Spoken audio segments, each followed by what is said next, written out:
to unlock your potential. You can. Your new self. A better self. A productive member of society. Thank you for volunteering for the therapy.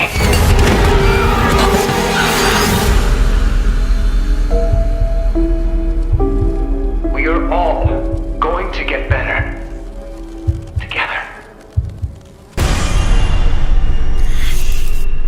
3, 2, 1, go. Yeah, buddy. Yeah. 3, 2, 1, drop.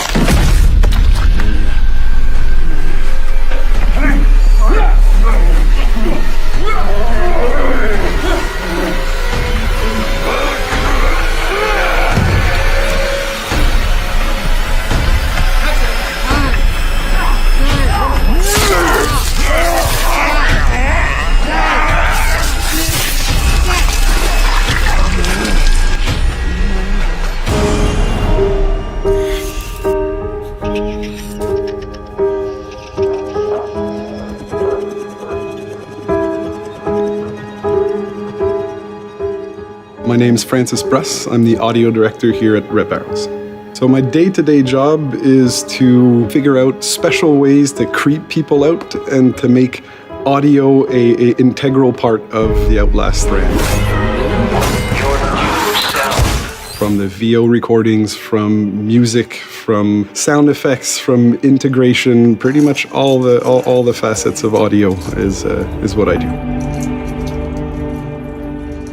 Having a new composer for the game is a huge part of Outlast Trials. That's something that we're so excited about because the whole goal of having Tom as a composer is using his ability to tie everything together into one unit of a game. Tom has an amazing background in video games. I can't list half of the game that he's worked on.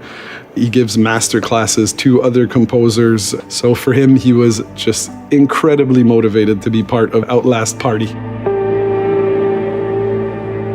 Hi, I'm Tom Salta, and I'm the composer for the original score to Outlast Trials. Working with RedBarrels was really a fun and unique experience for me, and working with Francis was just incredible. What I really like about it's also challenging but fun at the same time, is that I came on a bit earlier than I normally do. On a lot of these kind of big AAA games, whether it was Battlegrounds or Ghost Recon, Halo stuff, I usually come on right at the end. Things happen fast. With Outlast Trials, it's different. It was earlier in the development stage, and it's giving me a chance to see it come to life and maybe contribute ideas that can affect the mechanism of the game itself, which is like, this is amazing, because it's like, I'm like a kid in a candy store.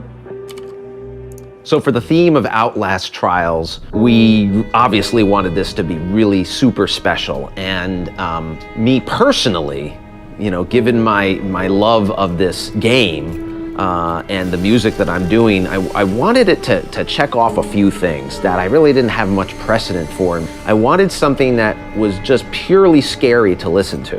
I wanted also something that had some melody to it, something that was memorable but also with a melody, and something that was simple enough that you could just play it on a piano. One of the first things that that came to mind, and I don't know where it came from, was that little phrase, that da ba da ba ba da ba.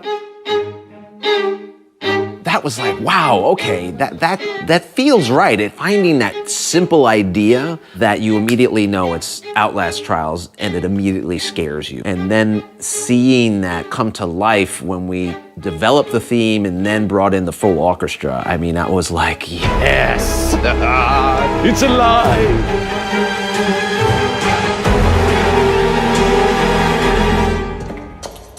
50% of the experience is audio driven. It is the immersion factor that will pull the player in, that'll keep the player within the world, and it'll keep that tension. Those build-ups or really releases down to zero, that I think the audio is the main factor in that, and that's how we keep the player stuck in the game, in the world with us. That's going to be the challenge, and I think we're up to it. We're up to it.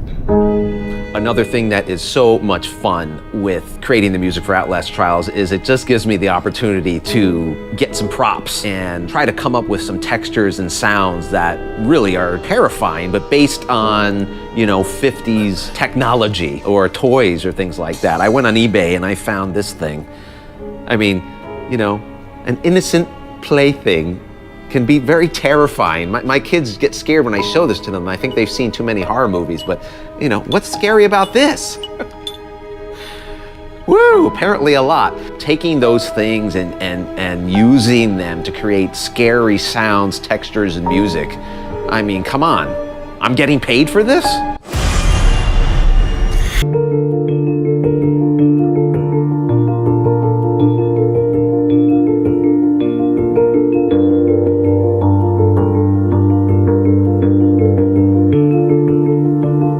Outlast has this history of creating those very iconic enemies, and I feel like fans are expecting us to deliver those iconic enemies again in a different level.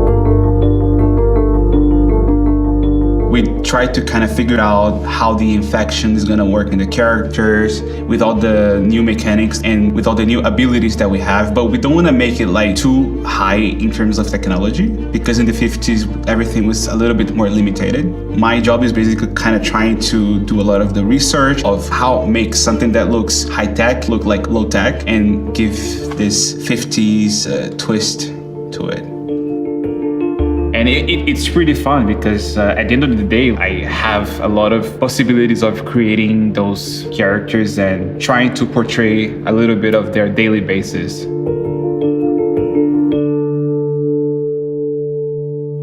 My favorite character, it's Gooseberry.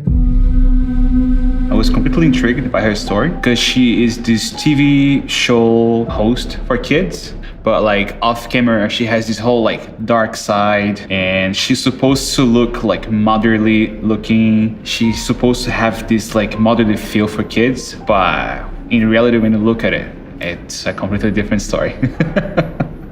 Because it's an Outlast game, it needs to feel off in a way. Like he had this super jolly face, that she's pretty, she is perky, but her face needed to be removed. And we had all these like references of prostheses of people that go to war and they lose their face, they have their face burned. And the couple of first sketches, it was already way too off, and this is something that we wanted to avoid. We had something, but it was not there. So the moment I did the third interaction with her was the moment that they were like, all right, we have something there. Gooseberry is a double character. She has major daddy issues, and the puppet is the full representation of her father, which was a horrible person. And from there, we passed it over to the 3D team, where they did an amazing job portraying her in her most beautiful way.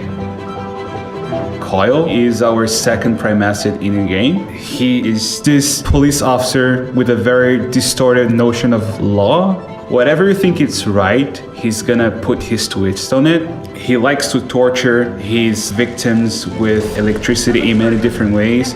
He has this sort of fetish of sexual assaulting people with his baton. Coyle is not only about the mechanic of playing, but also the background and his twisted ways of showing law. Thank you for volunteering for the therapy. There's a lot of anxiety on my part because creating a game takes a lot of time, and creating those characters, making them come through and shine, it takes a long time because it's a collective effort.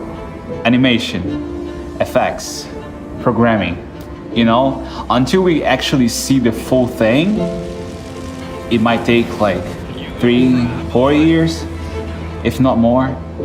Because these are very important characters at the end of the day, and it's a lot of work.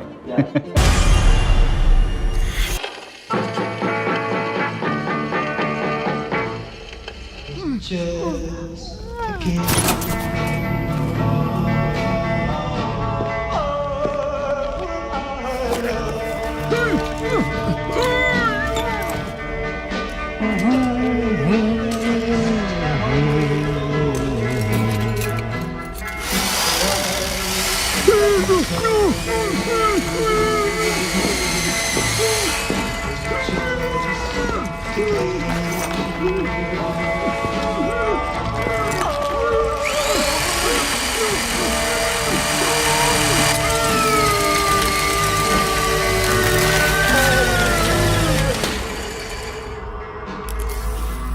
vision device fully operational, sir.